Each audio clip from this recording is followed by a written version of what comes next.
Okey, stand by kot dia.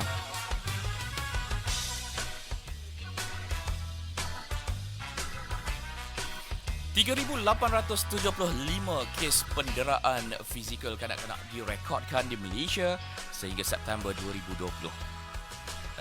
Reportnya daripada September 2020 hingga Disember 2020. Masih lagi berlaku kes penderaan di Malaysia. Sama-sama dengan saya dalam podcast at Viral TV Station Malaysia, penderaan kanak-kanak. Jangan ke mana-mana.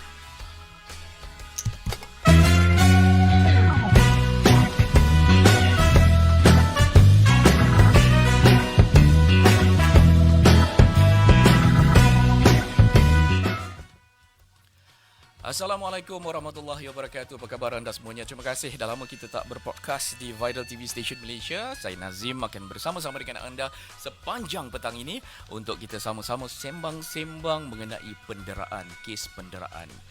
Jom, sebelum saya mulakan kes penderaan ini ataupun kes penderaan pula. Sebelum kita mulakan cerita ataupun sembang-sembang mengenai penderaan kanak-kanak ini, apa kata kalau kita saksikan laporan daripada wartawan kami, Akmal, semalam di Mahkamah Melaka. Silakan.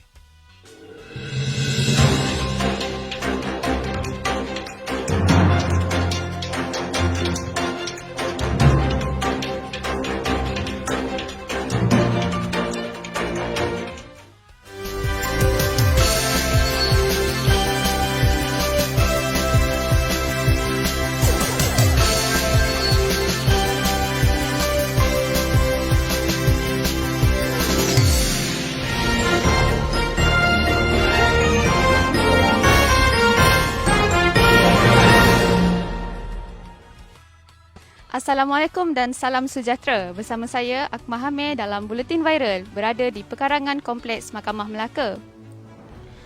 Prosiding pendakwaan kes ibu kandung dan bapa tiri yang didakwa mendera adik Amir Hushairi 7 tahun hingga maut pada 29 Januari lalu bermula hari ini. Mereka didakwa melakukan kesalahan itu di lokasi kediaman rumah mereka di Taman Kerubung Jaya antara 10.30 malam 13 Oktober tahun lalu hingga jam 3.32 petang pada 29 Januari lalu.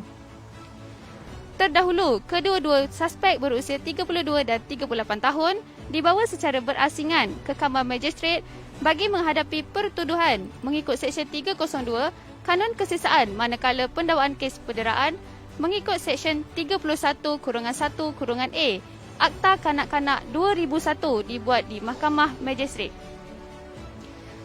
Pendakwaan kes dikendalikan oleh Pengarah Pendakwaan Negeri Badius Aman Ahmad manakala tertuduh wanita diwakili 4 peguam, tertuduh lelaki pula diwakili oleh 2 peguam. Bagaimanapun, tiada pengakuan direkodkan daripada kedua-dua tertuduh dan mahkamah menetapkan sebutan semula kes pada 29 Mac bagi mendapatkan laporan bedah siasat. Sekian, terima kasih.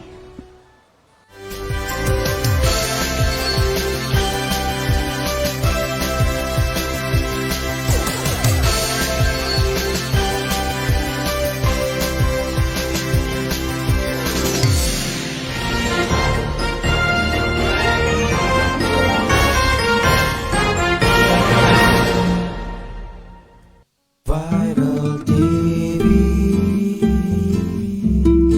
Station.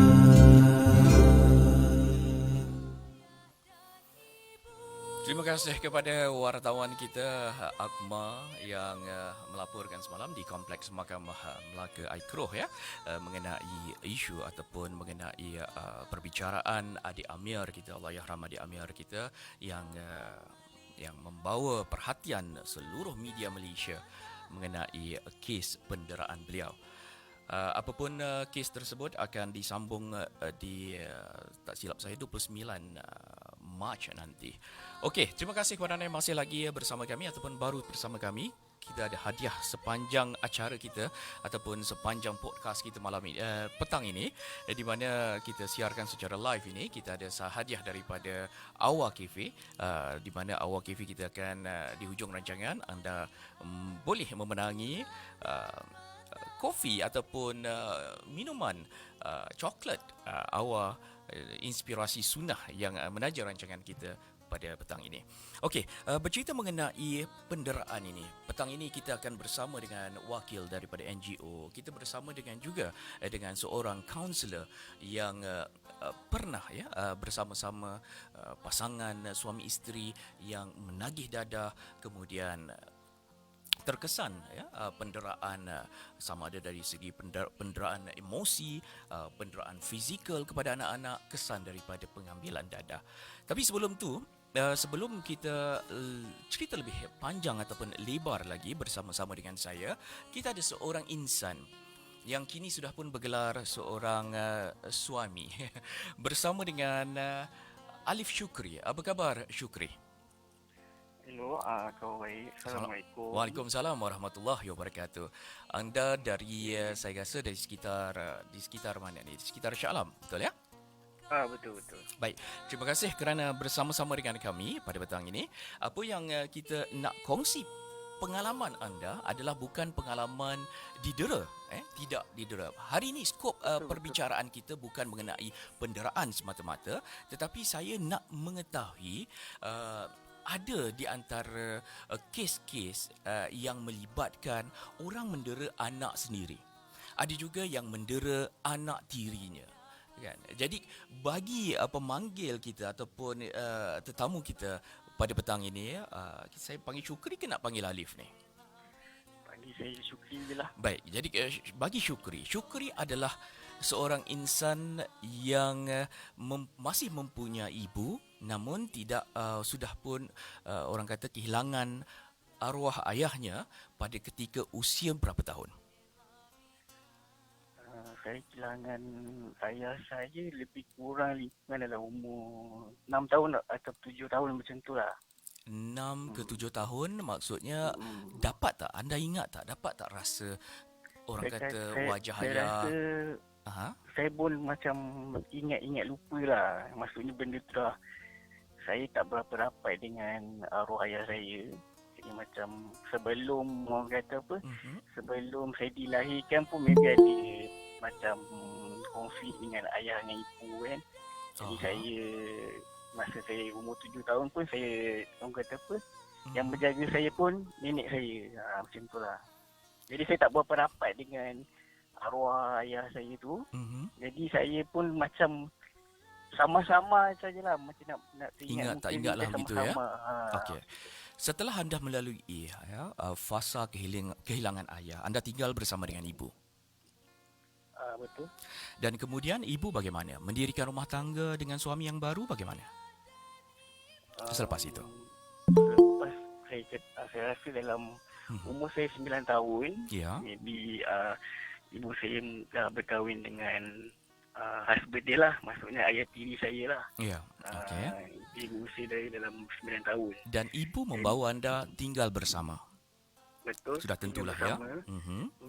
Dan dalam family anda pastinya tidak kekoklah dengan ibu kerana ibu memang menjaga anda daripada kecil dan pada ketika usia anda 10 tahun anda mempunyai fasa baru di mana anda tinggal bersama dengan ayah tiri, betul ya? Betul. Okey. Saya nak tanya dengan anda.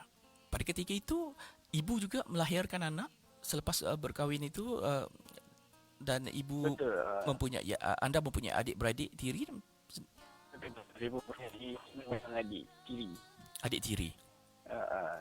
Okey, kemudian bagaimana dengan fasa kehidupan bersama dengan ayah tiri yang boleh kita kongsi sama?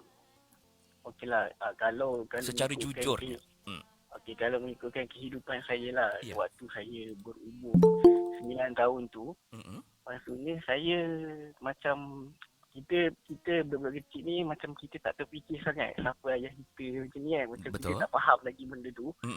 Jadi saya pun masa umur 9 tahun saya pun heran kenapa saya masih berkahwin, saya ada lalang gambar tu. Saya macam kenduri tu saya ada kan. Jadi macam tu. Tapi setelah saya dah macam umur dalam usia 11 tahun baru saya mula dah berfikir. Saya tahu lah ini ayah tiri saya, yang ayah sebenar saya dah tak ada. Jadi perasaan tu saya rasa kekok lah bermula. Saya rasa macam Oh, Ingin bermanja? Ingin bermanja masa tu? Bersama ayah ini tiri? manja, Mm-mm. rasa nak disayangi, nak dibelai sebagai seorang ayah. Tapi waktu tu saya rasa macam benda tu terasing lah bagi saya. Sebab saya rasa macam saya tak kenal dia. Oh, kekok Saya tak begitu. berapa rapat Keadaan dengan menjadi dia. sedikit kekok ya. Yes, betul. Okey. Menjadi anak tiri ini tak semestinya melalui orang kata pengalaman yang kita cerita pengalaman manis dulu lah. Apa pengalaman manisnya? Adakah ayah tirinya mengambil orang kata tanggungjawab sebagai seorang ayah menggantikan ayah kandung anda ataupun anda rasa sebaliknya? Yalah, kenangan manis tu sewaktu dia belum mempunyai anak dia sendiri. Sewaktu yang saya di bawah jagaan dia tu, maksudnya saya dijaga macam anak dia lah. Maksudnya diberi orang kata kelengkapan yang cukup. Apa yang saya inginkan tu kira dapat lah. Maksudnya setelah dia orang kata tu memiliki anak dia sendiri, benda tu berubah. Bukan berubah dalam sekejap mata lah, dia berubah Sedikit demi sedikit. Sedikit demi sedikit. Dari situ saya nampak lah yang saya dah terasing. Macam tu. Okey. Andai kata anda melakukan kesilapan, anaknya melakukan kesilapan. Adakah anda dihukum bersama ataupun anda saja yang dihukum? Sebaliknya anda yang dipersalahkan, sebaliknya anaknya tidak dipersalahkan. Pernah berlaku keadaan begitu? Kalau saya nak cakap tak berlaku tu tipu lah kan. Benda tu berlaku. Cuma masa di usia saya tu, anak dia masih kecil. Saya mungkin dah lebih berumur, besar daripada anak dia berumur. Dan saya mungkin ada kenakalan saya. Ada orang kata apa, benda yang saya tak suka, dia pun tak suka. Jadi benda tu macam bertelaga. Macam saya dengan kekuatan saya dengan mak saya. Apa yang saya berlaku, saya akan mengadu kepada mak saya. Tapi sebaliknya, kalau saya mengadu kepada ayah tiri saya, macam dia tak setuju. Dia bangkang, dia marah. Maksudnya apa yang saya buat, dia macam tak boleh terima. Macam tu. Okey, sebagai kanak-kanak lah di ketika itu, mungkin terbuku di hati anda. Betul? Ya, betul. Bila diluah kepada ibu, bagaimana? Macam kita tak faham lagi masa tu sebab kita pun masih kanak-kanak. Jadi bila apa kita meluahkan perasaan kita mengadu yang apa yang kita nak buat ni tak boleh, apa yang nak pergi sini tak boleh, kita minta tu macam dah tak dapat apa yang kita minta dahulu sebelum ni. Jadi macam kita tak faham lagi, maksudnya kita hanya mengadu saja. Tapi waktu macam tu mak saya pun menangis. Macam dia pun tak boleh nak buat apa. Kalau anda dipukul, apa? Kalau anda dipukul oleh bapa tiri, bagaimana reaksi ibu masa ketika itu? Ibu boleh menangis. Ibu boleh menghalang tak keadaan itu? Dia setakat mampu yang macam mana dia mampu je, dia mampu menghalang lah. Sebab saya pun faham dia seorang isteri, dia mesti patuh pada suami dia kan. Jadi dia menghalang sekadar dia mampu. Dia pertahankan saya ni sekadar dia mampu. Selebihnya sekiranya dia tidak mampu, dia hanya menyaksikan anda dipukul. Betul. Kadang-kadang anda rasalah bila anda dah besar ni, kesalahan yang anda lakukan ketika anda dipukul itu adalah kesalahan yang berat ataupun kesalahan yang biasa-biasa ataupun tak ada salah kadang-kadang. Ia kesalahan yang kebanyakan kanak-kanak melakukan. Maksudnya kanak-kanak yang mengata apa, yang ingin membesar, dia mengata kita macam benda yang orang lain, kanak-kanak lain nak, kita nak. Macam tu. Bila di fasa remaja pula, anaknya pun dah besar, anda pun dah besar. Ada tak insiden-insiden yang anda rasa tak puas hati berlaku sebagai anak tiri? Jadi macam saya. Saya seorang macam anak tiri, anak tunggal. Jadi saya tak ada adik-beradik lain. Jadi saya seorang. Jadi benda tu saya dengan adik-adik beradik lain, tiri saya yang sekarang ni, saya dah menganggap sebagai adik kandung saya. Jadi benda tu saya tak bermusuhan dengan diorang. Saya macam memang berbaik dengan diorang. Cuma fasa masa umur saya dalam 18 macam tu. Ada juga dalam orang kata tu macam pertengkaran, macam tak berpuas hati mungkin orang kata apa, benda yang lama berungkit, macam di segi keuangan, di segi orang kata Nak minta duit senang ke, Syukri? susah sebab saya hidup saya hanya berdikari, saya bekerja sendiri, orang kata apa, cari duit sendiri lah. Maksudnya untuk memiliki apa yang saya nak. Contoh saya sebenarnya dulu masa sekolah saya sangat beraktif sukan. Sukan apa tu? Saya bola sepak. Jadi kata apa, sukan tu memang membuatkan saya memang betul-betul minat lah. Tapi dibangkang oleh ayah tiri saya. Kenapa? Dia memang tak suka nampak kata apa, saya macam berjaya, and orang kata apa, macam orang kata apa, sisihkan masa ni lah. Dia tak percaya pada sukan masa tu. Jadi memang minat saya pada sukan masa tu. Jadi dekat situ apabila saya nak pergi bersukan, saya nak pergi bermain bola, mau pergi negeri apa semua tu, saya terpaksa berbohong mak saya, berbohong dia untuk keluar pergi, untuk dapatkan kebenaran untuk pergi ke bermain lah. Jadi selepas dia dah mengetahui anda pergi juga dalam keadaan anda berbohong itu, ada denda lepas tu? Lepas tu dia dah, mungkin dah memang dia dah tahu saya tipu dia. Saya pergi juga. Jadi macam-macam lah yang terjadi. Antaranya saya balik rumah, saya tak boleh masuk rumah. So anda tidur di mana? Saya tidur di rumah kawan saya, jiran, macam tu lah. Lepas tu saya dah dalam pukul 1 pagi ke, mak saya buka pintu, saya masuk, cuci masuk, saya terus masuk bilik. Makan pun tak. So, macam saya jadi macam rasa macam kenapa hidup tak macam orang lain. Macam tu. Hanya bagusnya ada kekuatan anda ketika itu adalah ibu, ya? Betul. Tak ada perasaan lain nak lari dari rumah ke dan sebagainya ketika itu, tak ada, ya?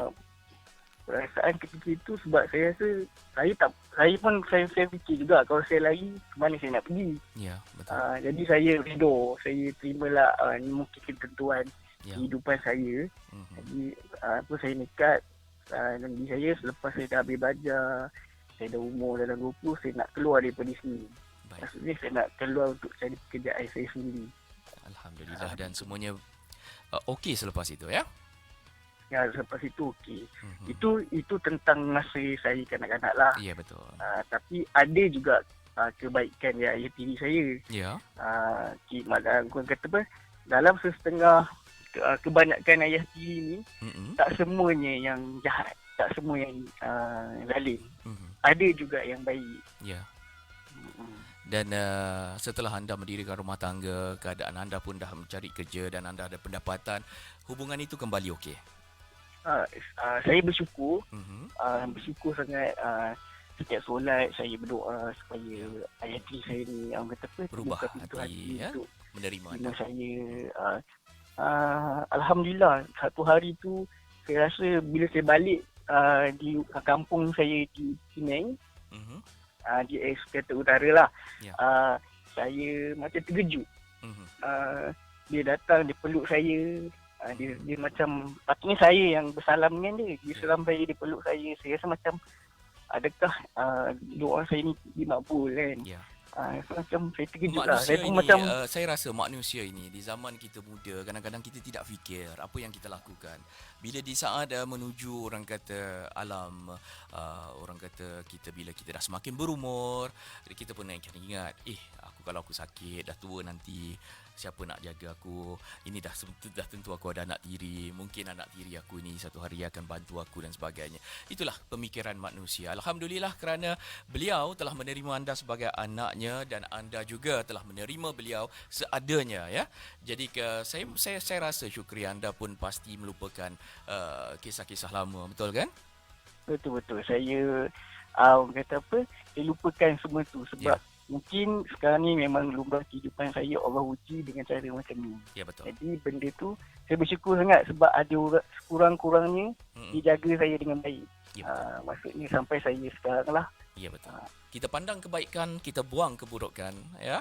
Semoga kehidupan kita akan lebih tenang dan kita memaafkan sesama insan. Betul kan? Betul, betul. Terima kasih Syukri kerana bersama dengan saya. Sama-sama. Kita jumpa lagi. Assalamualaikum. Waalaikumsalam. Okey, kalau ada di antara anda yang mempunyai kenangan-kenangan, kisah bersama dengan keluarga tiri, keluarga angkat dan sebagainya, anda boleh saja komen di sudut komen ini. Sebentar nanti saya akan bacakan komen anda. Tapi sebelum itu kita berehat untuk menyaksikan pesanan penaja awal yang akan memberikan anda kotak ini untuk diberikan ke anda secara percuma di hujung rancangan. Jangan ke mana-mana, kita berehat seketika.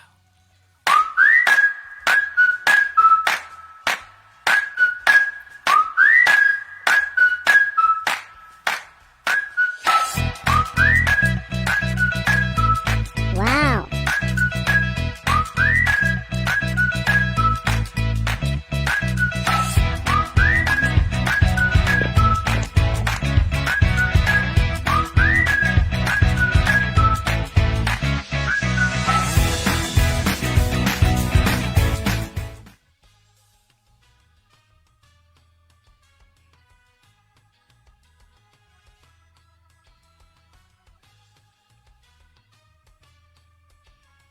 Bentar ya.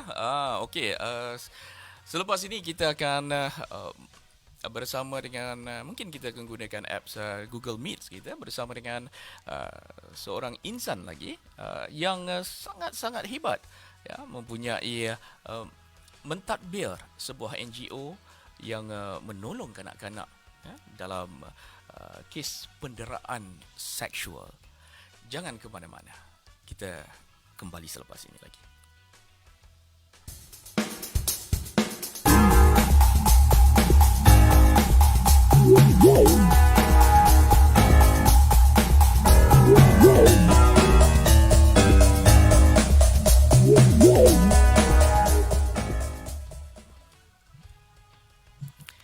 Okey, terima kasih. Kita bersama dengan petang ini, kita bersama dengan Kak Lila Husin.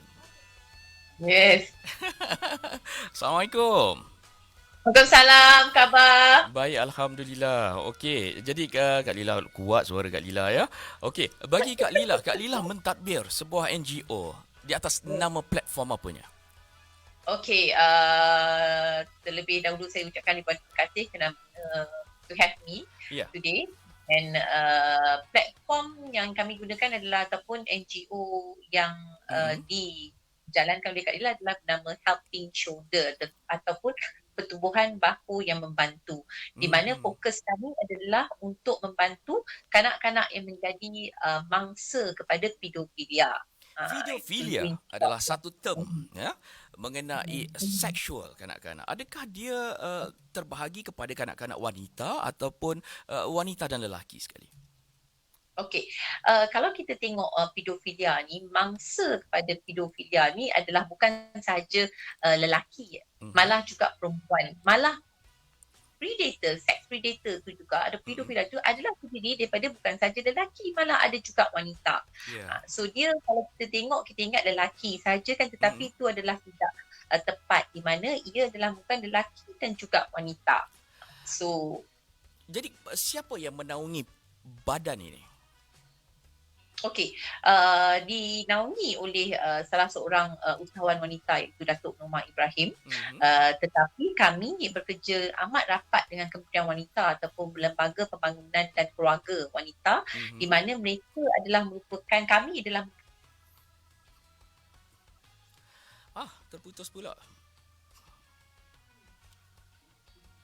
agensi-agensi kerajaan yang bertanggungjawab di dalam memastikan kanak-kanak ini dapat diberi satu pendedahan dan juga satu treatment apabila mereka telah menjadi mangsa. Jadi Okey, soalan saya, sejauh mana keberkesanan persatuan ini ataupun badan ini yang kiranya kerana saya rasa pendedahan ini harus sampai kepada semua kanak-kanak yang berada di Malaysia ini, betul? Jadi Betul. apakah mekanismenya ataupun apakah caranya uh, badan ini untuk sampai menyampaikan segala info, segala pengajaran, ya, mungkin mengajar taktik-taktik dan sebagainya kepada kanak-kanak ini. Saluran apa yang digunakan untuk sampai kepada mereka ini? Okey, terdapat beberapa saluran. Salah satu saluran adalah bekerjasama dengan agensi-agensi kerajaan di dalam memastikan kami mengikuti program-program yang telah dilaksanakan oleh agensi-agensi kerajaan yang Antara agensinya? terbabit. Antaranya adalah seperti LPPKN, Kementerian Wanita, Okey. Kementerian Kesihatan, sebagainya. So, dan kami juga salah satu platform yang terbaik adalah melalui sekolah-sekolah di mana memberi pendedahan kepada sekolah-sekolah rendah dan sekolah-sekolah menengah mengenai bahayanya isu pedofilia. Di mana apa yang mereka perlu tahu adalah bagaimanakah cara untuk menjaga diri mereka. Kita tak boleh itu, badan adalah badan mereka sendiri, tubuh badan mereka sendiri. Apakah perlu mereka buat supaya mereka tidak dieksploitasikan oleh sex predator di luar sana yang mempunyai wild imagination terhadap kanak-kanak. Jadi pendedahan ini yang kita beri kepada mereka melalui sekolah-sekolah di mana itu adalah satu medium yang terbaik. Dan bukan itu saja, melalui medium social media adalah juga merupakan salah satu medium yang terbaik untuk menyalurkan informasi dan juga perkara-perkara yang kita nak sampaikan di media sosial. Tetapi dia ada kekangan tu, banyak kekangan yang kami hadapi, especially waktu COVID ni. Tetapi acceptance of masyarakat ni amatlah susah sebab isu pedofilia ni adalah is a domestic issues. Bila domestic issues ni, kita nak menerima kenyataan bahawa yang melakukannya adalah suami kita ke, anak lelaki kita ke, anak saudara kita, adalah amat susah. It's just like a tabu. Di mana nak penerimaan isu ni terhadap individu yang experience masalah adalah susah. Itulah kekangan yang kita hadapi, di mana bila kita memberi pendedahan ni, dia tak nak terima. Sebab kita ni, masyarakat kita ni bila cakap pasal seks je, kotor, jahat. Semuanya tak betul. Tetapi kita tak sedar di dalam media sosial tu kita cakap benda yang bukan, kita reaksi, kita gerak balik, kita tak sedar. Tapi bila nak cakap je tentang pendidikan seks ni, tak boleh lah, tak manis lah, kita tidak terbuka. Betul. Jadi bagi Puan Lila lah, di sekolah pula, bagaimana cara pendedahan itu diberikan?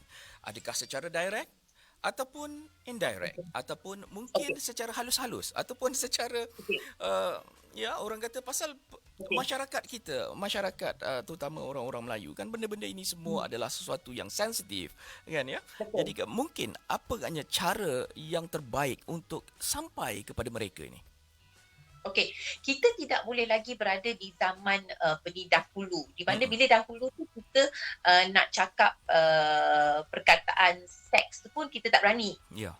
Kita nak cakap tentang kalau beranak tu mak kita akan tipu kita. Kalau kita keluar daripada mana? Keluar daripada telinga lah, daripada perut lah, daripada tidak terbuka zaman dahulu. Tetapi sekarang kita tidak bolehlah berselindung macam tu. Budak-budak sekarang dia dah tahu dah.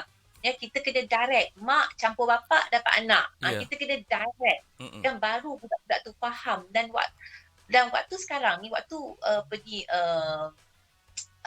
internet dan sebagainya, diorang dah tahu. Tanpa kita ajar pun mereka lebih tahu daripada apa yang kita tahu. Kan? Jadi pendedahan tu ataupun pembelajaran tu haruslah dimaklumkan dengan cara direct. Tak boleh dah sindung-sindung. Tak boleh dah dengan cara bahasa-bahasa yang lain tu, tidak boleh. Kerana mereka tak faham. Seawal umur berapa tu Kak Lila kita nak sampaikan yang sesuai lah mereka ini yang untuk mendengar benda-benda seperti seksual ini, gangguan seksual ini. Seawal umur berapa? Sebenarnya kita boleh mengajar mereka seawal 4 tahun. Kadang-kadang orang dengar 4 tahun terlalu awal. 4 tahun adalah di mana kita beri pendedahan kepada tubuh badan mereka.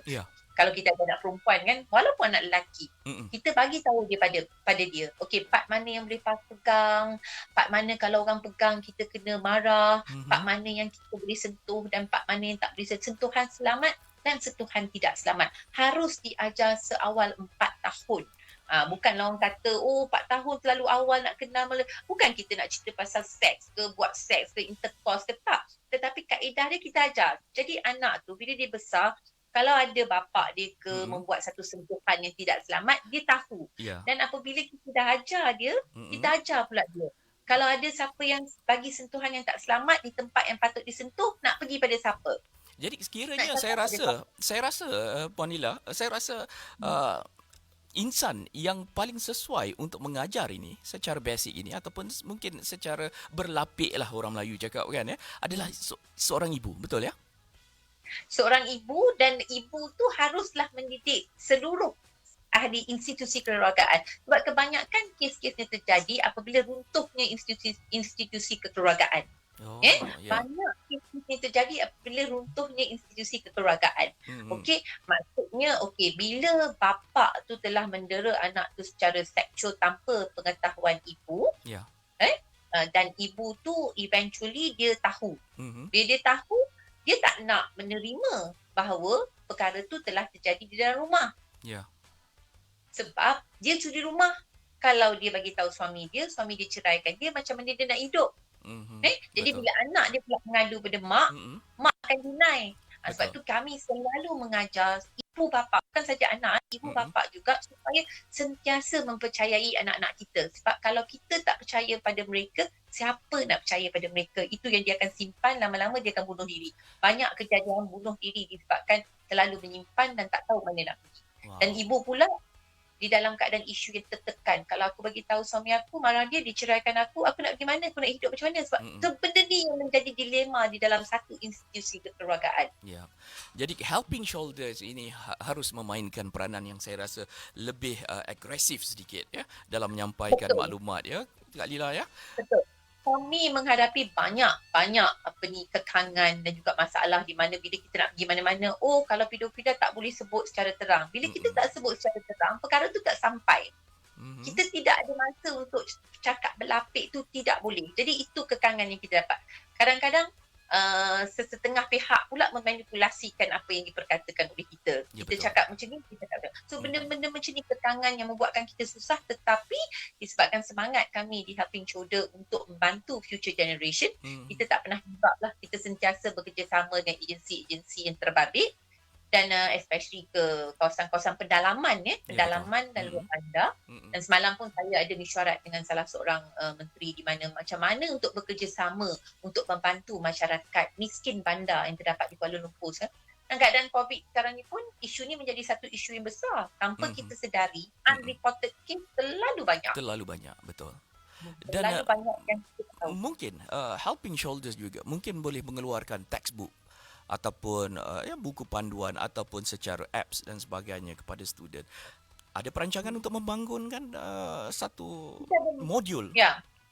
Kita ada membangunkan satu apps di mana apps itu adalah satu apps di mana jikalau berlakunya ataupun cubaan untuk melakukan satu sexual grooming yang terjadi di antara bapa dan juga anak atau mangsa, kanak-kanak itu boleh merekod dengan tanpa disadari oleh bapa, dan recording itu akan pergi terus kepada keluarga terdekat. Itu adalah merupakan satu apps yang telah kita di dalam perancangan untuk dilancarkan. Baik. Di mana kalau kita kanak-kanak ni kita bawa ke peringkat mahkamah dan sebagainya, agak sukar dia nak bagi tahu, ataupun bila dia bagi tahu orang kata budak-budak cakap tak betul, budak-budak tipu. Jadi apps ni memberi advantage kepada mereka semasa keadaan tu berlaku, dia boleh rekodkan apa yang terjadi.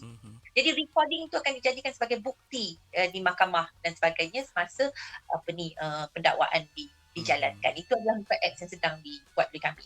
Ada peralatan-peralatan untuk mempertahankan diri yang dirancang untuk diberikan ataupun diagihkan kepada mereka? peralatan tu agak susah sebab macam saya cakap benda ni adalah is a domestic issues. Kalau perbuatan tu pun dibuat sebelum benda tu terjadi adalah melalui satu sexual grooming yang dia berbeza tau di antara kes cabul dan juga kes pedofil. Cabul tu adalah dicabul dan that's it. Pedofil ni adalah satu stage di mana sexual grooming diadakan. Mengambil masa beberapa bulan untuk membuat sexual grooming, maknanya memastikan kanak-kanak tu suka kepada seks. Dia tak terus mencabut. Dia tak terus merobot dan sebagainya. Dia akan bagi dia suka seks, bagi dia gairah terhadap seks dan sebagainya, bagi dia suka itu cara sexual grooming yang diadakan oleh seorang sex predator. Mungkin dia berlainan. Ya, mungkin satu hari nanti kami jemput Kak Lila dan juga mungkin agensi Kak Lila untuk sama-sama dengan kami untuk sama-sama kita uar-uarkan mengenai helping shoulders ini. Fungsi dan juga apa yang boleh mereka perolehi daripada menyertai helping shoulders ini ya. Betul. Terima kasih banyak-banyak Terima kasih kerana bersama dengan kami. Terima kasih kerana menjemput saya untuk share experience and knowledge. Ya. Assalamualaikum. Bagi Kak Lila pernah dengar kan kes di Melaka ini, kes isu Allahyarham Amir yang dikatakan didera oleh ibu dan juga bapa tirinya sehingga meninggal dunia. Ada dengar untuk Kak Lila? Ya. Bagi Kak Lila, bagaimana pula rasanya Kak Lila mengenai pandangan Kak Lila mengenai kes ini?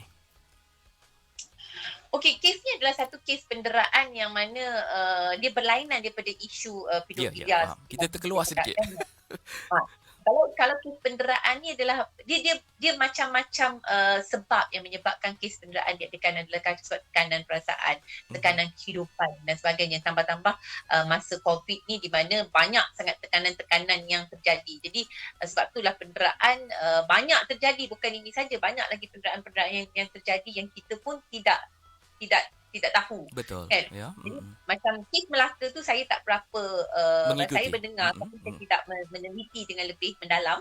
Tetapi pada saya kebanyakan kes-kes penderaan tu adalah disebabkan salah satunya disebabkan tekanan kehidupan pada masa ni yang amat it's a testing moment. Right, betul. Jadi terima kasih Kak Lila kerana sudi bersama kami dalam Viral TV Station Malaysia. Hingga kita jumpa lagi. Assalamualaikum. Waalaikumsalam. Terima kasih for having me. Thank you. Okey, baik Al. Jumpa lagi. Dan jangan ke mana-mana, kita berehat. 5 kes penderaan yang paling tragis di Malaysia.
Okey, terima kasih pada anda semuanya yang sudi bersama dengan kami kerana hari ini kita pun untuk penjarakan sosial dan juga Viral TV ramai kru-kru kami yang sedang bercuti ketika ini dan kita hanya tinggal beberapa orang saja untuk menjayakan podcast at Viral TV Station Malaysia. Okey, kalau video tadi yang anda saksikan, 3,875 kes penderaan fizikal kanak-kanak direkodkan di Malaysia. Itu di sekitar September hingga Disember saja. Ya. Oh tadi sorry itu top 5 ya. Okey, tapi tak apa, yang ini saya nak ceritakan sedikit. Penderaan seksual, ini penderaan seksual sebanyak 1,373 kes. Itu penderaan seksual tadi, pedofilia yang Kak Lila tadi bersama-sama dengan kita bercerita. Ada 1,373 kes berlaku di antara September hingga Disember 2020. Bayangkan berapa banyak kes itu. Kemudian penderaan emosi. Penderaan emosi tak berapa banyak sangatlah, 131 kes. Pengabaian 1,251. Pengabaian ini juga dikategorikan sebagai kes penderaan. Maksudnya kita abaikan anak-anak kita duduk merempat dan sebagainya. Itu juga berlaku. Kemudian ada penderaan fizikal. Penderaan fizikal ni 1,120 kes. Okey, bersama dengan saya hari ini adalah seorang insan yang memang bersama-sama dengan saya dan kami mempunyai program yang sama di mana kita bekerjasama dengan pihak agensi anti dadah kebangsaan Malaysia, di mana kita bekerjasama mengambil bekas-bekas banduan, bekas-bekas kita nak panggil banduan pun kita tak boleh nak panggil banduan sangatlah Anthony, ya. Kita panggil klien, ya. Kita panggil klien di mana mereka ini adalah bekas-bekas penagih dadah yang pernah kita bawa untuk kerja bersama dengan kita. Jadi bagi Anthony lah yang banyak pengalaman, dia berinteraksi dengan mereka dan sebagainya, sudah faham mengenai bahaya dadah ini. Kategori dadah ini boleh diceritakan sedikit Anthony? Okey, ikutkan apa yang saya selalu bagi nasihat dan taklimat dekat ALK. Ya. Okey. Kes-kes dadah ni dia ada macam-macam jenis dadah. Okey. Dan kadang-kadang saya akan memilih daripada dadah yang diorang ambil. Antara dadah-dadah yang mereka ambil. Sebab dalam kes-kes yang ada, kita selalu cakap jangan balik kepada asal. Okey, betul. Okey. So kita kebanyakan klien-klien yang saya interview dan dia orang punya akibat benda yang dia ambil adalah macam syabu, ais, heroin, ganja, kan. Dalam antara semua yang paling boleh dipulih dan dielokkan adalah ganja. Ganja ni maksudnya untuk marijuana. Maksudnya untuk berulang itu jarang berlaku. Boleh maksudnya mereka boleh sembuh. Boleh sembuh. Tetapi selain daripada ganja, mereka akan ulang dan ulang kembali. Begitu. Contohnya macam syabu, kalau kita dapat kawal diorang atau nasihat penggunaan dadah tu dan macam mana dia merosakkan diri sendiri daripada semua segala, daripada kerja, dari segi kawan, dari segi keluarga. Ya. Saya pernah membantu banyak keluarga sebenarnya dekat Kuala Lumpur dulu. Okey. Kebanyakan yang susah dipulihkan adalah heroin. Okey. Baik. Fokus kita hari ini adalah mengenai penderaan kanak-kanak. Setengah kes penderaan rata-rata ramai juga kalau kita tengok percentage dari segi reportnya terdiri daripada pasangan suami isteri yang menagih dadah. Okey. Dan anak mereka terabai. Okey. Jadi bagaimana hal ini boleh terjadi? Anda pernah mengalami ataupun pernah mempunyai pengalaman berinteraksi dengan mereka-mereka ini, kan? Benda ni sebenarnya edukasi, kawalan dan kasih sayang. Ya, kasih betul. sayang keluarga tu penting. Okey, contohnya saya pernah alami di mana isteri pada malam pukul 12 malam datang kat rumah mengandung, bawa dua anak menangis oleh kerana suami dah kena tangkap. Okey, isteri datang ke rumah anda, Right. menangis membawa dua orang anak kecil Anak kecil. kerana suami ditangkap kerana hisap dadah. Hisap dan menjual. Hisap dan menjual dadah. Okey. Okey.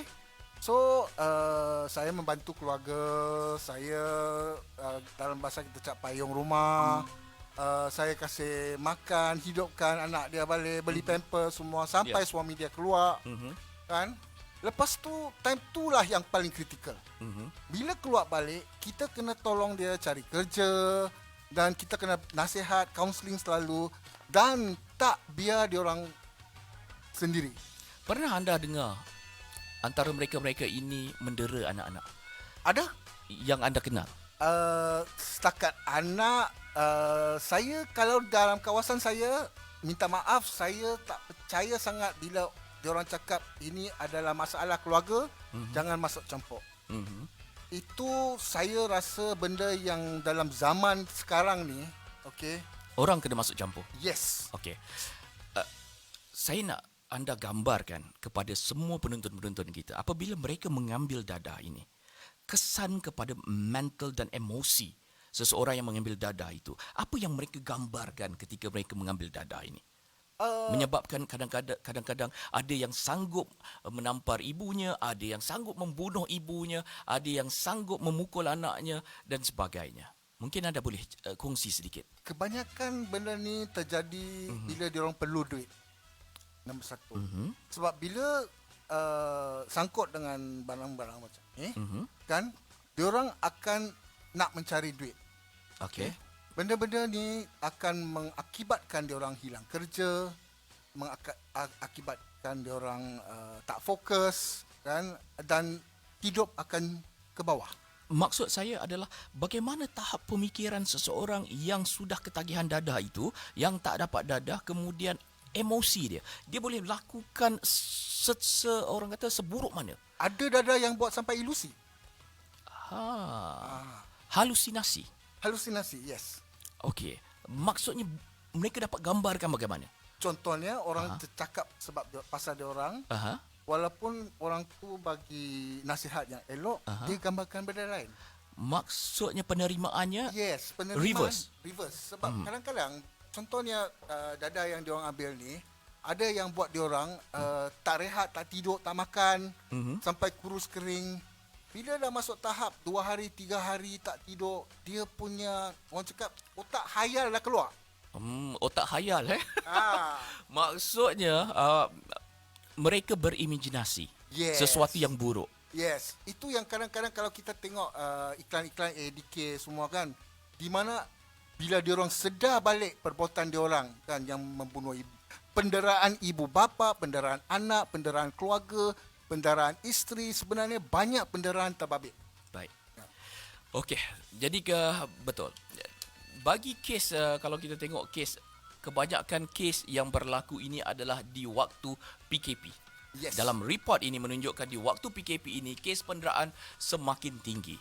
Duit pun masalah juga ya, Yes. Mr. Anthony ya. Sebab Bukan dadah saja. Mentality ni.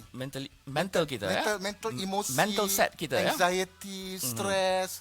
Ini semua membabitkan orang buat yang tak elok. Betul. Jadi ada kalanya faktor dadah juga mempengaruhi, tetapi faktor duit juga, faktor pendapatan juga. Yalah, ya. Contohnya Kerana kes orang ini yang menunjukkan waktu PKP, kes penderaan seksual meningkat begitu tinggi, fizikal ya, penderaan fizikal juga meningkat begitu tinggi. Ini juga antara punca-punca ya berlakunya kes-kes seperti ini. Ya. terlalu banyak alkohol pun sama. Ya, mungkin orang stres, tak ada kerja, minum alkohol. Yes. Dan minum alkohol kemudian juga berlaku seperti Lagi ganas. lagi ganas. Baik. Terima kasih Mr. Anthony, tapi sebelum kita bersama dengan seorang peguam yang banyak menjalankan kes-kes penderaan ini, apa kata kita berehat, kita dengar pesanan penaja awal minuman coklat kurma dan juga kopi. Selalu sebelum ni kopi. Mana coklatnya, nak rasa sikitlah. Kita minum. Haus tegak kita. Jangan ke mana-mana, kita berhenti seketika dan sekembalinya kita bersama dengan Tuan Faizal peguam ya, untuk bersama dengan kami. Jangan ke mana-mana.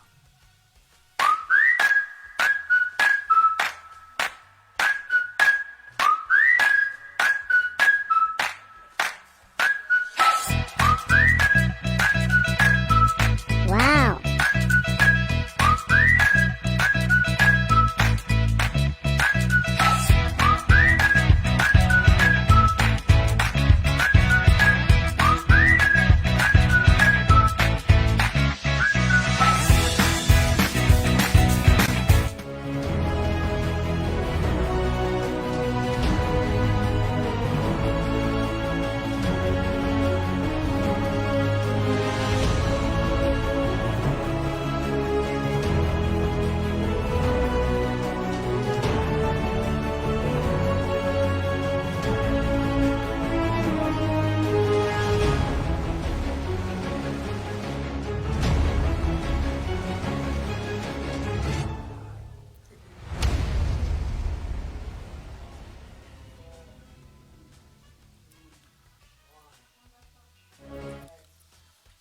Baik, terima kasih kepada anda masih lagi bersama kami di Viral TV Station Malaysia. Terima kasih awal minuman coklat kurma hari ini. Memang sedap pun rasa pekat coklat dia, dan selepas ni anda boleh menangi hadiah ini dengan soalan-soalan yang saya berikan kepada anda. Ada tak silap saya ada dua Ada dua hadiah yang nak diberikan kepada anda. Maaf, ada satu hari Khamis ada satu lagi Dan insya-Allah hari Khamis kita ada hadiah yang bukan hari Khamis, minggu depan hari Selasa ada hadiah yang lebih hebat. Jadi depan saya ni ada kuih pula. Kuih ni siapa pula yang taja ni? Terima kasih pada Mini Muffin yang menaja minuman petang kita ataupun kuih kuih makanan petang kita hari ni. Okey, kita bersama dengan Tuan Muhammad Faizal bin Muhammad, pengguam bela, pengguam cara dan pengguam syar'i. Jadi apa kata kalau kita switchkan sekejap untuk bersama dengan Zoom bersama dengan beliau. Silakan. Assalamualaikum, Tuan Faizal. Tuan Faizal, Assalamualaikum. Wah, dia tak dengar saya ke? Waalaikumsalam. Oh, kuat suara. Okey, Apa khabar, Nasim? Baik, alhamdulillah. Waalaikumsalam. Wah, belakang dengar. Belakang tu banyak buku tu. Alamak, terputus pula ke? Tuan Faizal? Okey. Tuan Faizal menonton di mana ni? Adakah menonton di Facebook ataupun direct? Audio saya tak? Audio sekarang saya dengar. Dengar. Tuan Faizal dengar ke? Saya tak berapa, saya tak receive audio. Tak receive audio ya. Okey. Okey. Sekarang okey, boleh dengar? Tuan Faizal? Sebentar ya. Okey. Boleh dengar ke? Tak dengar? Okey, kalau tak dengar tak apa. Kita akan cuba hubungi Tuan Faizal. Tuan Faizal? Mungkin dia tak dengar. Okey, kita berehat sekejap. Kita switchkan sekejap. Saya dengar. Saya tak receive audio.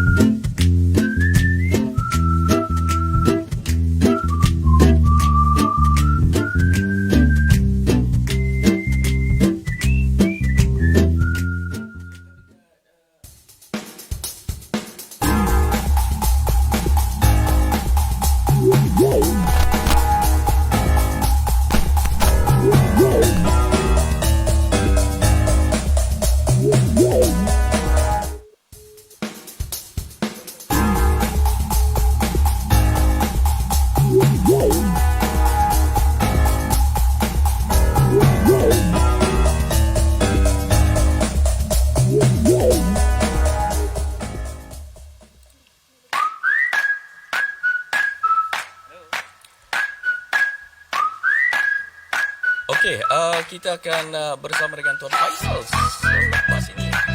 Telefon. Wow.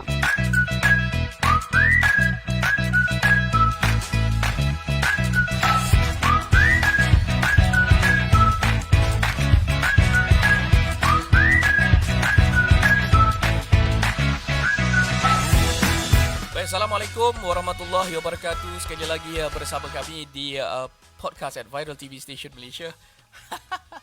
Wah, panas betul apa nama ni studio kita hari ini.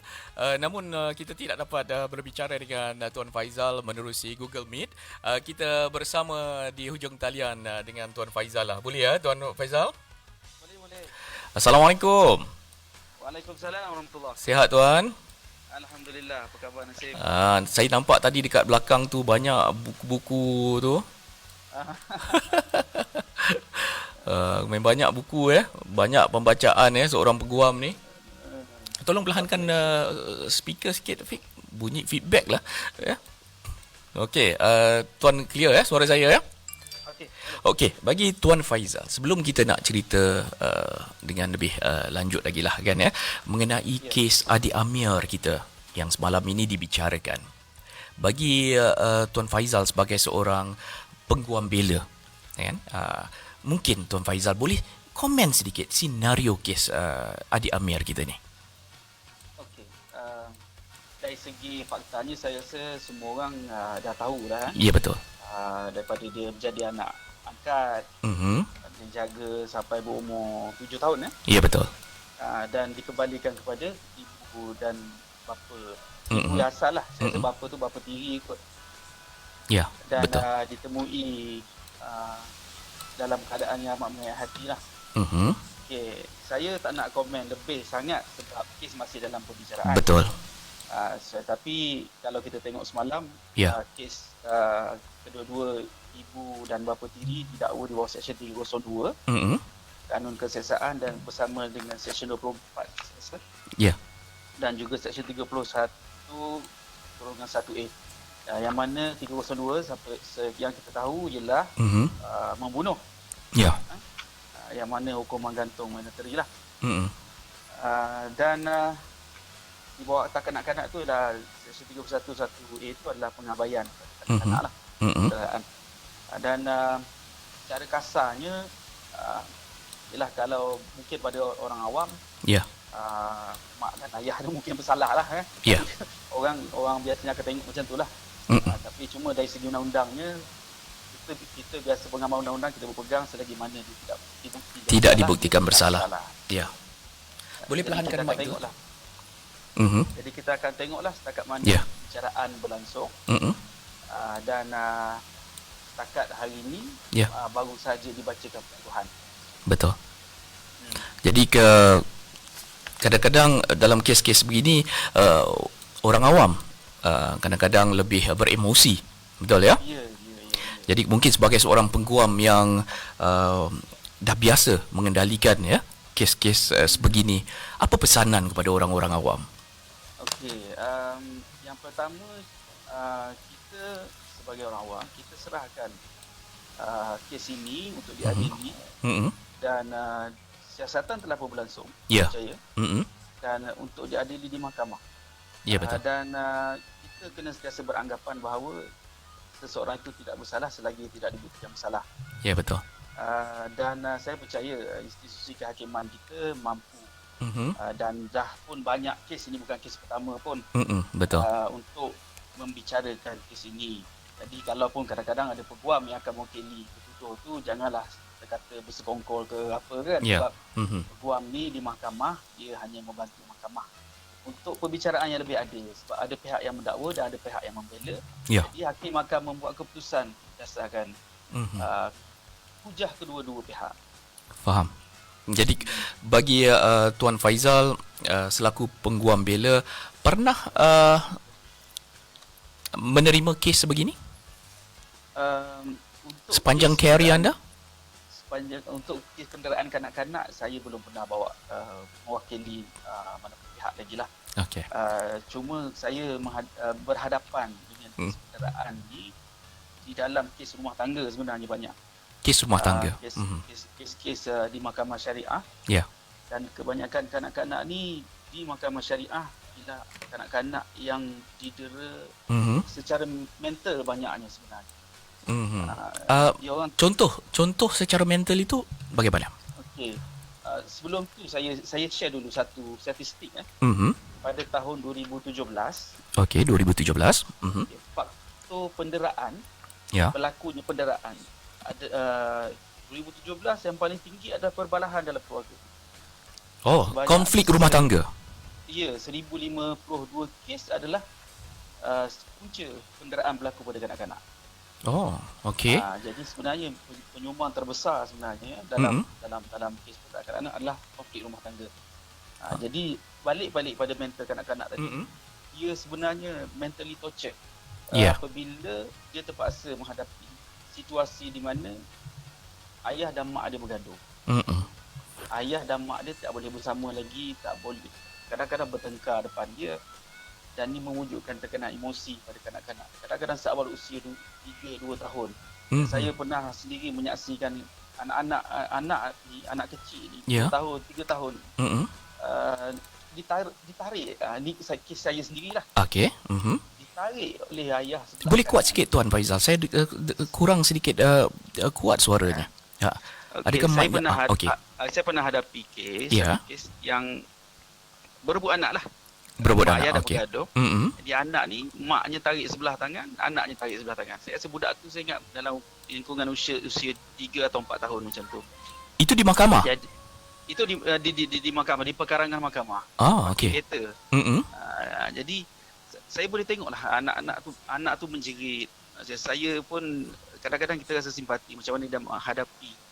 Dia baru umur 4 tahun. Ya. Mungkin dah hidup lagi 15 tahun, 16 tahun lagi sebagai Kanak-kanak lah kan.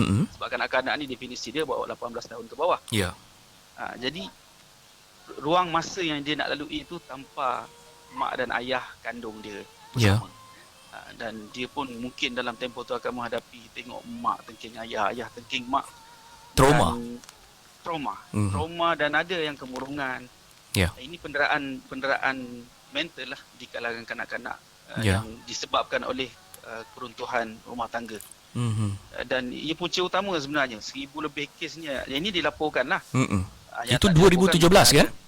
2017 betul. Ya. Dan saya jangka dalam waktu PKP ni ramai di antara ibu bapa di luar sana yang kehilangan kerja. Itu juga menyumbang kepada faktor kepada keruntuhan institusi kekeluargaan itu, betul ya? Betul. Itu tak dapat dinafikan lagi lah. Sebenarnya daripada 1000 kes tu separuhnya adalah disebabkan masalah kewangan. Ya. Jadi masalah kewangan ni terutamanya dalam keadaan sekarang lah. Itu memang dia menjentik emosi, cepat marah. Dia bila tak berduit kan? Ya, betul. Bila tak ada nak makan pun tak ada.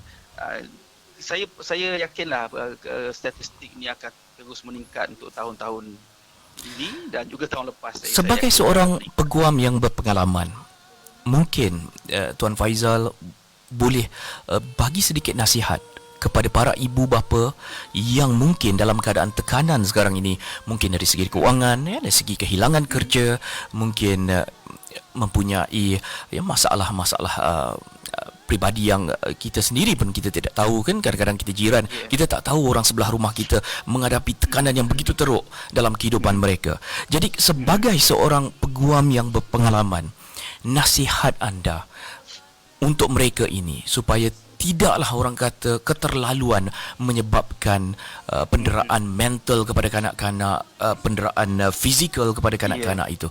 Mungkin Tuan boleh share sedikit bersama dengan mereka. Baik, terutamanya untuk emosi kanak-kanak. Selalunya penderaan emosi ni dia berlaku dalam keadaan tak sedar. Kan kita mungkin tengking anak, dan anak tu mungkin kita tak nampak benda emosi ni, dia tak nampak macam fizikal. Kalau kita kecederaan fizikal, penderaan fizikal, kita boleh nampak lebam, boleh nampak luka. Tapi penderaan pada emosi ni adalah satu yang kita tak nampak. Dan dia mungkin akan, kanak-kanak ni dia pendam, dia nak melawan, dia tak berani lah kan. Mungkin. Dan kita kena ingat anak kita ni akan membesar. Dan satu hari mungkin sama ada dia akan ulang benda yang kita buat kepada kita, kepada anaknya, kepada anak dia, dan dia membesar dalam aura kehidupan yang negatif lah pada saya. Kita semua orang tak nak anak dia membesar dalam keadaan tersebut. Bagi kes penderaan mental ini, ada dalam section perundangan ataupun ada ya Tuan ya? Ada. Dalam di bawah Akta Kanak-kanak 2001, memang kita sebut kebajikan, pengabaian dan sebagainya. Dan di Mahkamah Syariah sendiri di bawah enactment Undang-Undang Keluarga Islam, kita memang kebajikan, dia ada disebut kebajikan anak-anak adalah faktor pertama yang akan dia kira untuk diberi hak penjagaan. Jadi tak kiralah walaupun mak, walaupun ayah tu dari segi susunan hukum syaraknya dia lebih layak, tapi kalau dia ada kemudaratan kepada anak, baik dari segi pendidikan ke, baik dari segi keselamatan, baik dari segi makan, minum, pakai dan sebagainya, sekiranya dia tak mampu nak jaga anak tu, mahkamah boleh letakkan di bawah nenek, datuk yang lebih selamat. Bahkan ada setengah-setengah kes yang mahkamah letakkan anak di bawah jagaan Jabatan Kebajikan Masyarakat pun ada. Okey, jadi itulah dia. Bila seorang peguam berbicara, kita dapat detail dengan jelas ya. Sampai nak hantar ke mana pun kita boleh dapat tahu. Jadi terima kasih kepada Tuan Muhammad Faizal Muhammad ya, selaku peguam bela, peguam cara. Banyak kes minggu ni? Kita dah mula, Mahkamah Sivil dah mula, Mahkamah Syariah baru mula minggu ni. Okey, semoga Tuan terus sukses dan terima kasih kerana sudi bersama-sama dengan saya dalam podcast at Viral TV ya. Hanya hari ini kita tak dapat makan bersama. InsyaAllah kita jumpa lagi nanti di studio ya. Okey, kita berhenti berehat. Terima kasih Tuan. Assalamualaikum. Terima kasih kepada Tuan Faizal dan jangan ke mana-mana. Selepas kembalinya ini saya nak review sedikit muffin. Muffin apa ni sebenarnya ni? Kita mini muffin ya, untuk bersama-sama dengan kami. Terima kasih kerana menyumbang muffin pada petang ini. Terima kasih juga pada kru dan juga kaki tangan untuk petang ini. Sebenarnya ada satu lagi panggilan ya. Betul? Ada panggilan ke ataupun dua lagi pemanggil? Kita ambil satu lagi pemanggil boleh ke? Satu ya. Okey, sebelum berpisah, tapi jangan ke mana-mana, kita berhenti berehat seketika.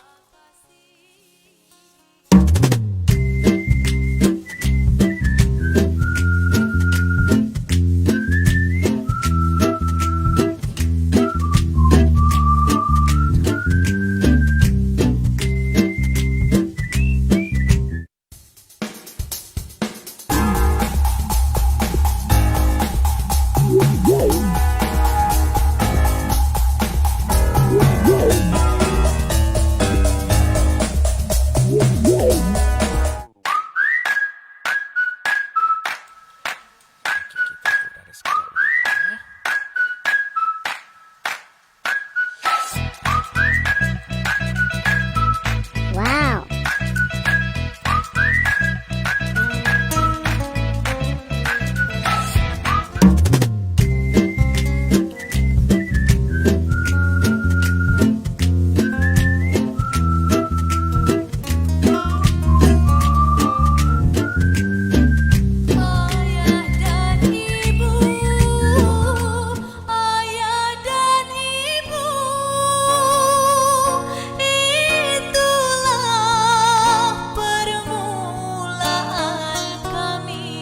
Ayah dan ibu itulah permulaan kami. Semestinya lah ya. Tanpa ayah dan ibu kita pun tak ada di dunia ini. Tanpa ayah dan ibu saya juga tidak duduk di sini untuk bersama-sama dengan anda. Tapi sebelum kita bersama dengan seorang ayah ya yang petang ini yang akan kita hubungi, tapi sebelum tu apa kata kalau saya nak tunjuk sedikit muffin daripada mini muffin. Kalau anda nak beli ni 25 pieces ya, 25 pieces ini harganya baru RM12. Ada preserve vanilla, coklat, red velvet. Jadi anda boleh ke Facebooknya Cahaya Bulan AZ. Wah, macam tajuk lagu Cahaya Bulan AZ. Dan boleh beli setiap hari 2 hingga 5 petang. IG dia Suhaila Kasban. Anda boleh carilah ya. Mini muffin. Terima kasih kerana nampak macam sedap je. Dan di hujung talian kita bersama dengan seorang ayah. Seorang ayah. Siapa nama ayahnya ni? Sebentar ya. Saya ada namanya. Saya tak dapat namanya, tak diberikan namanya. Assalamualaikum. Perlahan sikit suaranya ni tuan. Boleh tuan kuatkan sikit suaranya? Boleh. Dengan siapa saya berbicara ni? Saya. Ya. Nama saya Hakim Saleh. Bagaimana nak kuatkan sedikit lagi ni suaranya? Macam jauh sikit suara. Dah habis jerit ni Kejap ya. Saya cuba. Okey, cuba tuan kita cuba tengok lagi ni. Sekejap ya tuan. Maafkan saya sebab rasa sikit jauh sikit suara tuan ni. Okey tuan. Tuan siapa tadi nama lu? Namanya? Nama saya Hamir Saleh. Hamir. Orang Arab ke ni apa ni? Hamir.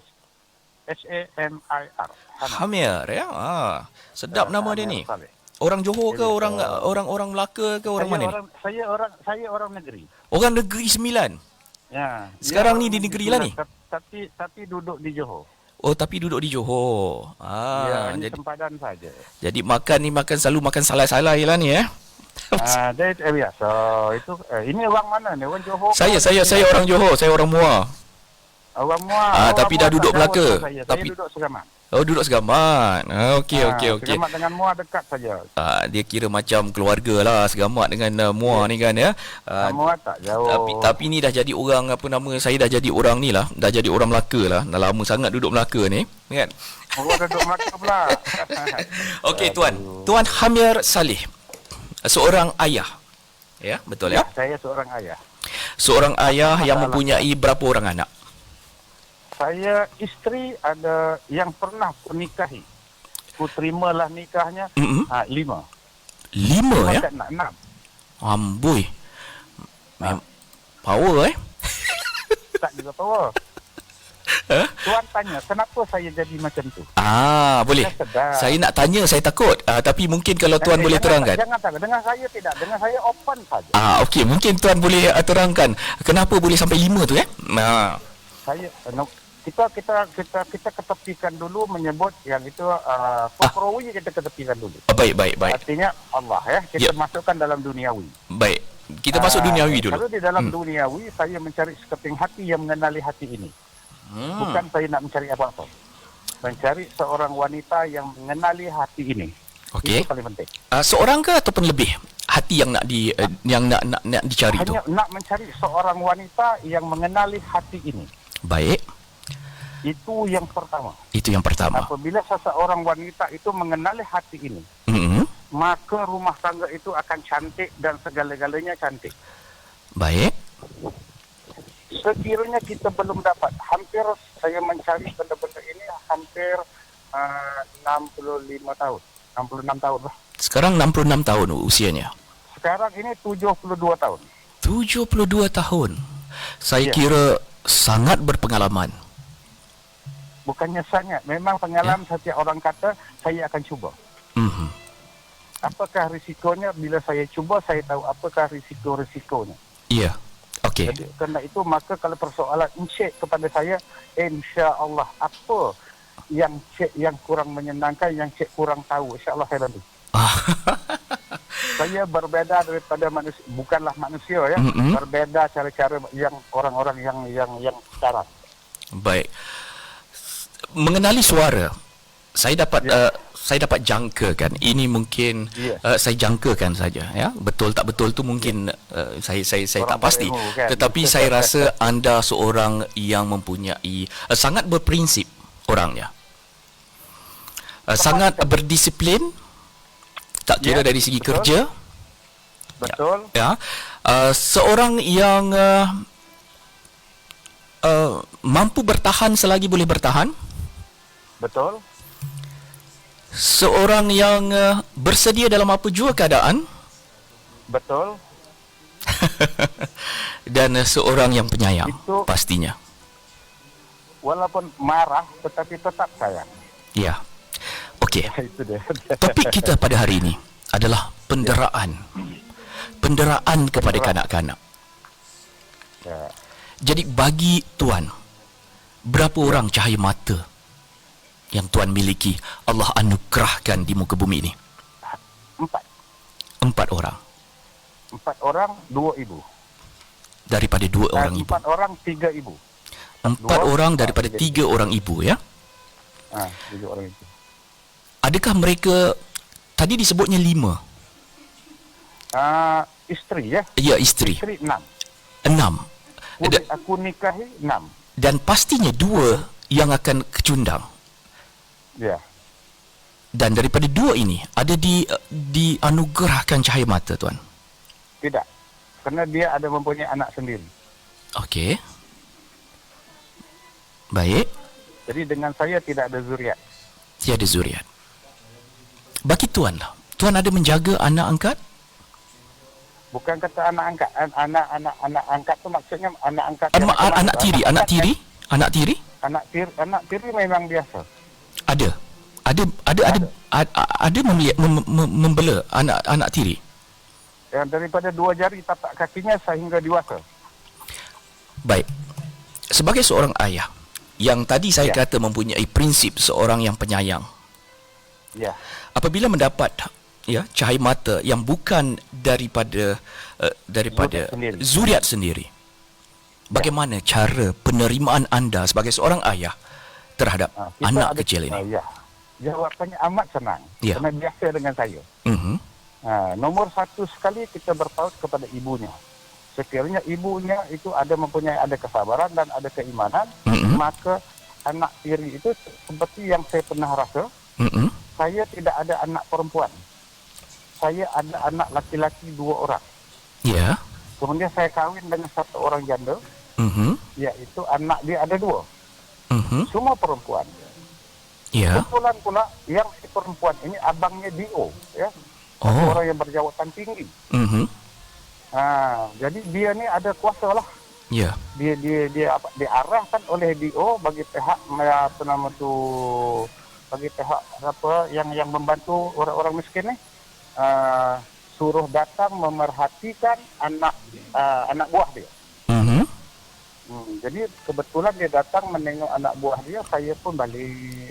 Ya. Bila balik ke rumah, saya tanya, siapa tuan? Saya diarahkan oleh orang-orang ini untuk melihat anak tiri kamu.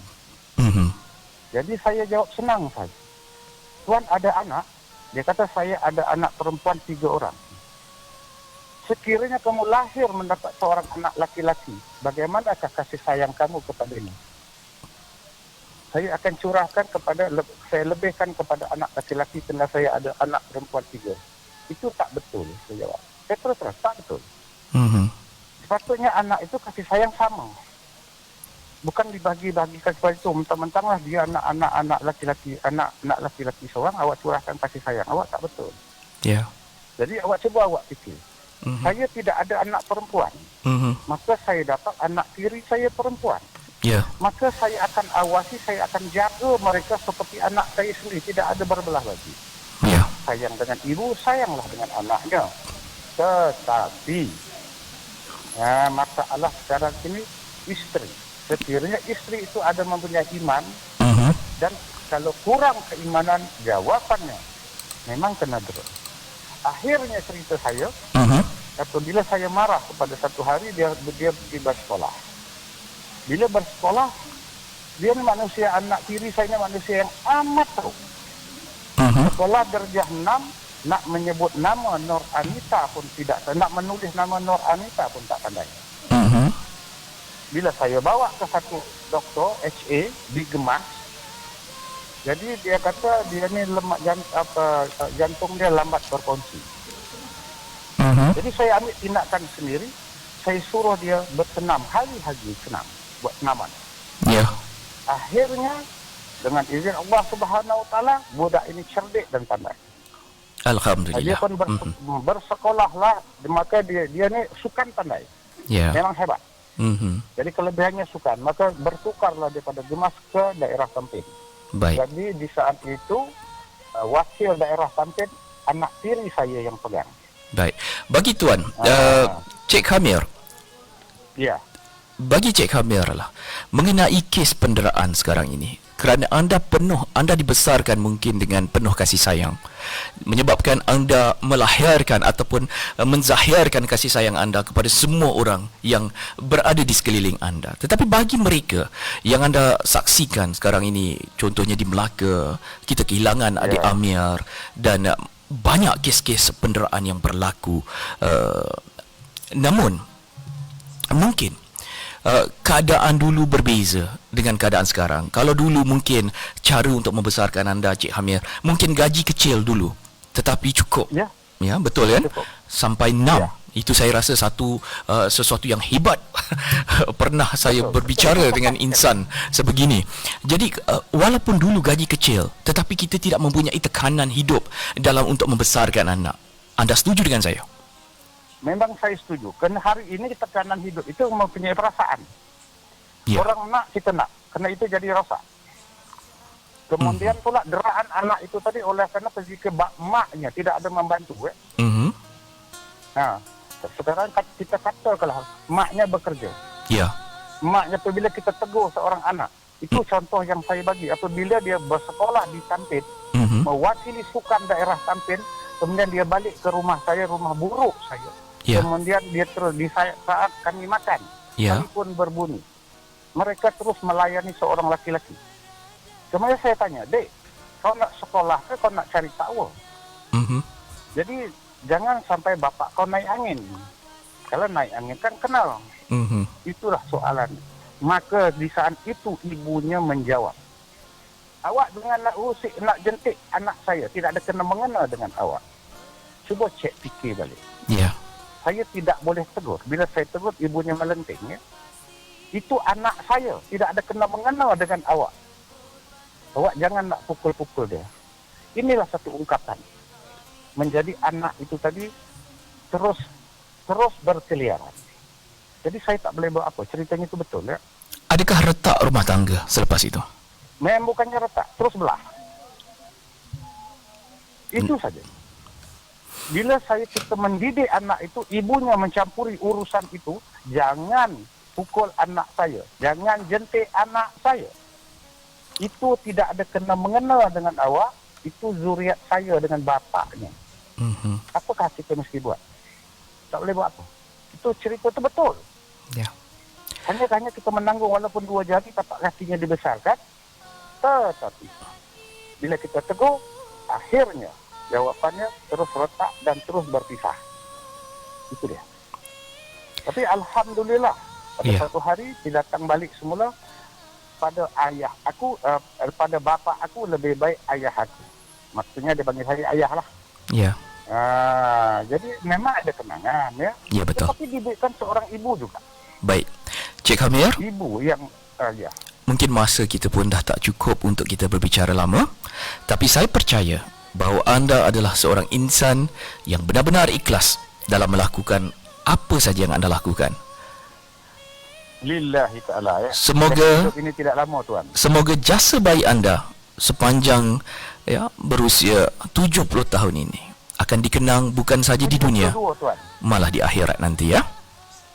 InsyaAllah. Terima kasih kerana sudi bersama dengan saya. Assalamualaikum tuan. Waalaikumsalam warahmatullahi wabarakatuh. Kita jumpa lagi, bye-bye. Begitulah ya, apabila seseorang itu melakukan sesuatu perkara dengan rasa ikhlas, dengan rasa mencintai dan ingin dicintai, pastinya kenangan-kenangan yang kecil pun akan diingati. Terima kasih kepada Cik Hamir Saleh dan terima kasih juga kepada anda yang sudi bersama-sama dengan saya sepanjang petang ini dalam sebenarnya kita bercerita mengenai kes penderaan kanak-kanak. Namun saya campur-campurkan sedikit kisah-kisah rumah tangga, kisah-kisah daripada seorang peguam, kisah-kisah daripada seorang penaung kepada sebuah agensi NGO Helping Shoulders. Terima kasih Kak Lila Hussein, terima kasih kepada Tuan Faizal, terima kasih kepada Syukri, terima kasih pada semua yang bersama-sama dengan saya pada petang ini. Hari ini hari Khamis. Berapa hari bulan hari ini? Berapa hari bulan? 11 hari bulan Februari 2021. Dan esok merupakan hari ataupun tahun baru Cina. Kami mengucapkan Happy Chinese New Year. Dan terima kasih juga kepada penaja-penaja kita. Awal minuman coklat kurma saya nak berikan kepada anda. Tapi kita berehat seketika dan sekembalinya kita akan makan muffin dan juga nak bagi anda hadiah ni dengan satu soalan. Siapa yang jawab dengan pantas tapi yang kena share anda kena share podcast ini ataupun live ini layak untuk menerima hadiah ini bernilai RM42.90. Ini adalah satu minuman yang mempunyai orang kata mempunyai khasiat kulit lebih sihat ya. Dia tidak menggunakan gula putih, menggunakan gula merah dan apa lagi ni, dia juga merupakan produk Muslim. Jadi anda kena cuba kerana coklatnya sangat sedap. Jangan ke mana-mana.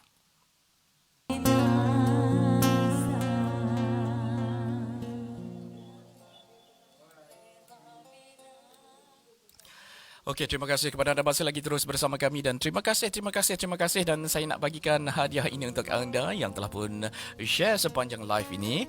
InsyaAllah live ini juga akan bersama-sama dengan anda akan terus kekal di Facebook Viral TV Station Malaysia.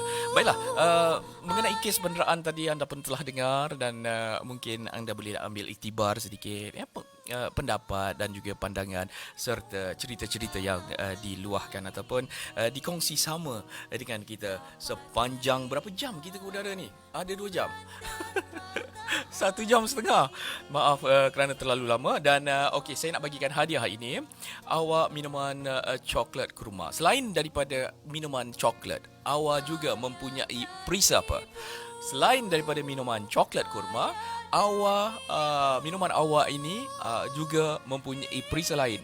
Apakah perisanya ataupun apakah minuman yang selain daripada minuman coklat? Anda jawab. Yang pertama akan kami berikan hadiah ini untuk anda. Dalamnya ada berapa banyak sachet ni? Tak silap saya. Ada berapa? Ada 20. Ada 20. Sebab kami punya daripada hari tu pun tak habis-habis lagi minum. Okey. Dan dah ada pemenangnya. Kalau penerbit kata dah ada pemenang, sekejap lagi saya akan umumkan pemenangnya. Dan terima kasih kepada semua yang bersama-sama dengan kami. Terima kasih banyak-banyak. Dan kita tukar mood sedikit lah ya, soundnya. Kembali kepada podcast at Viral TV Station Malaysia. Selamat Tahun Baru Cina. Dan sambil-sambil tu jom kita makan muffin. Ini kecil je muffinnya. Nampak ni? Muffin ni